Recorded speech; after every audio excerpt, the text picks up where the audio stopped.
Heyo! Welcome back to Typical Opinions. Looking back at the previous video, it got a lot more positive reception than I was expecting for something like this. And I just want to thank you all for that. It really means a lot to me. This episode will be covering something that me and all non-agent mains hate having to deal with on the enemy team. The Conniver's Kunai. The katana acts as kind of a middle ground in terms of my overall opinions on weapons. The kunai, on the other hand, pretty much represents the negative side of that scale, and for a good reason too. In the hands of a good agent, it can make them pretty much immortal, and that's mainly because of how it works. To the stats board! The kunai is a melee weapon for the agent, and its stats are pretty much a direct port of its TF2 counterpart under the same name. Unlike the stock knife, this knife gives you a greater reward with a greater risk. The risk in this case is the drastic decrease in your base health, from 125 to a whopping 70. While you still take 2 hits to kill from most melees, you now die in 1 shot from a point-blank meat shot from all shotguns except the Rescue Ranger, every rocket launcher that does damage, every grenade launcher except the Ultimatum and Loose Cannon, assuming you don't get doubled on, every sticky bomb launcher that does damage, the Shotgunaw's Explosion, a headshot from the Poacher's Pride, a fully charged body shot from the Classic, Efficient Eliminator, an Urban Upriser at normal range, and all snipers at close range, a headshot from the Ambassador, point-blank mini crit from the Block 17, and every melee that can do over 70 damage in 1 hit. So that's the Equalizer, Improvised Innovator, Battle Axe, Warrior Spirit, and the Mischievous Machete. As you can clearly see, you're pretty frail. But that's not the main thing about this weapon. The kicker of the kunai is the reward it gives you. Upon a successful backstab, you steal your victim's health and turn it into your own, which can overheal way more than a doctor can. This unique overheal caps out at 210, which puts you at more health than a non-battalion's trooper, which is why a lot of agents use this. It makes them much tankier and harder to kill. Now, as you may know, overheal doesn't stay forever. It naturally decays over time, except if you're a kunai agent. When cloaked, your overheal doesn't decay and stays until you decloak. This stat is only present in TC2. It still decays like normal in TF2. Keeping your overheal while cloaked causes a lot of issues for dealing with a kunai agent. How, you may ask? Allow me to explain. Stopping overheal from decaying when cloaked means that the agent becomes a lot harder to deal with, even if they only stab 1 person. With certain loadouts, they can stay invisible for long periods of time and not have to worry about losing their overheal at all. The 2 big ones in this instance are the Cloak Revolver, which increases how much cloak time you have and gives you cloak back on hit, and the Cloak and Dagger, a watch that allows you to stay invisible forever as long as you're standing still. While this can be an issue, not a lot of agents that run the kunai use those 2 watches. Instead, they're commonly seen using the Dead Ringer because, well, it's the Dead Ringer. Being able to fake your death and keep most of your overheal because of the feign resistance means trouble from a good agent, especially if they know how to trick stab. I've come across a few instances where I just watch as my team goes down 1 by 1 trying to kill 1 single agent. But they can't because she's got the kunai on and keeps getting more health when they get low.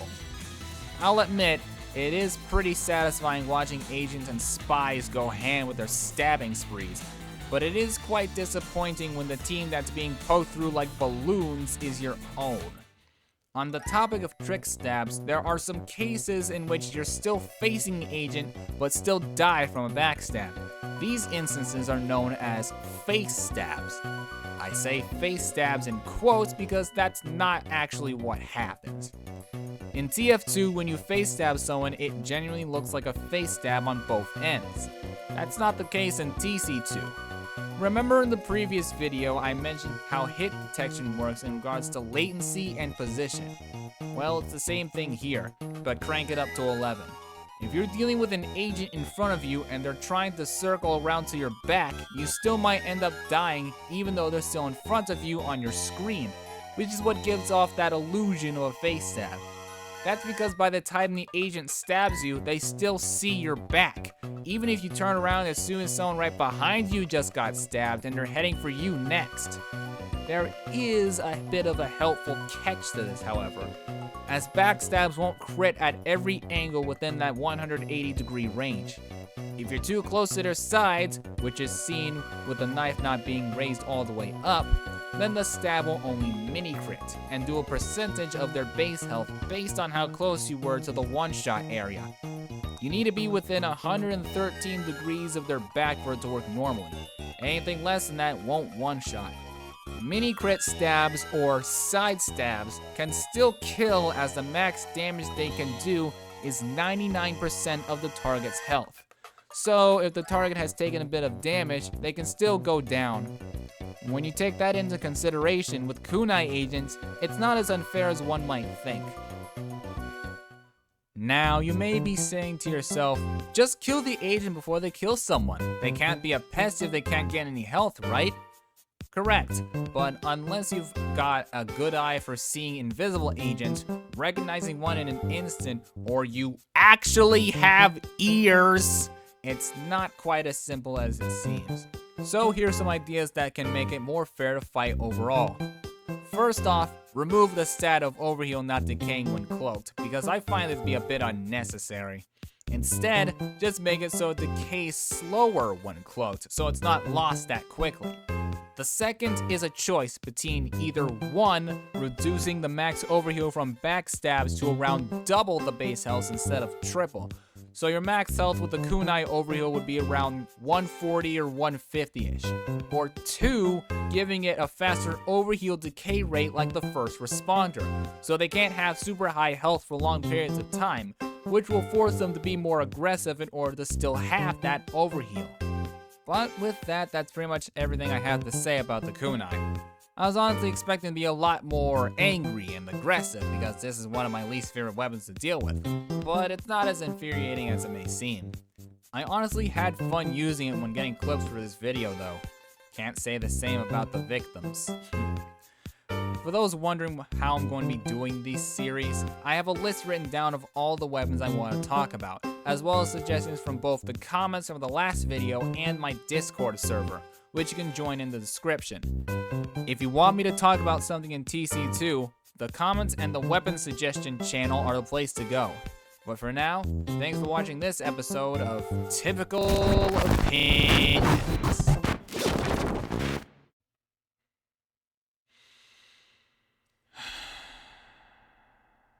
You know, in the time between this and the last video, and the time before that, I've had a lot to think about. About myself, my channel, who I really am. I felt like I lost touch with that feeling long ago, and I've just recently noticed it. Every time I've changed my attire, both for Roblox and for my channel, the reason for doing so was because I didn't feel like that what I previously wore was good enough, or that it wasn't what I was looking for. In reality, I was lost, and with every big change, it was just getting worse. The detective, the first attire I ever wore, the most iconic look that people know me in. I left that behind, not knowing the true consequences of my actions. But now, my mind's getting back on track, and it's time I made things more towards my original vision. But seeing as to how it was the first, it could use a bit of an upgrade. That way, it'll show more of who I really am. Who am I, exactly? Well, some simply see me as an animator. Others, a cover artist. But those are just small fractions of who I really am. What I am is creative, intelligent, thoughtful. There's a lot of things that can describe who I am. But there's one thing they all have in common. They're all associated with me, and me alone. I am CCdukes, the cyber detective.